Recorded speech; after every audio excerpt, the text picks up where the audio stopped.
നമസ്കാരം സാർ. നമസ്കാരം. എന്ത് വേണം? ശ്യാമള. പേര് ചോദിച്ചില്ല.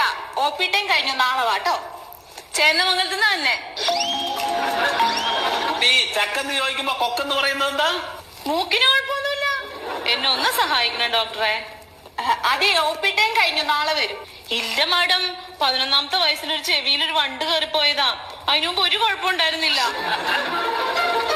11ാമത്തെ വയസ്സിൽ കയറിയ വണ്ടാണെങ്കിലേ അത് ചെവിയുടെ ഉള്ളിൽ പെറ്റി പെരുകിട്ട് ഒരുപാടായി കാണും. ഇത് നമുക്ക് സർജറി നടത്തണം. അല്ല ഡോക്ടറെ, കേറിപ്പോയത് ആണുവണ്ടാണെങ്കിലോ? മുട്ടയിടുന്ന ആൺവണ്ടുകളുണ്ട്. ഉണ്ടോ? പിന്നില്ലേ. എന്നാ സർജറി നടത്തണം. പബ്ലിക് സർവീസ് കമ്മീഷന്റെ ഓഫീസിലെ ഒരു അപേക്ഷ കൊടുക്കാനാ. ഒരു ജോലിക്ക് വേണ്ടിട്ടാ സാറേ. വരുമാനമൊക്കെ തീരെ കുറവാ. ഞങ്ങൾക്കും വരുമാനം അല്പം കുറവാ. അതുകൊണ്ടാ സർജറി വേണോന്ന് ചോദിച്ചത്.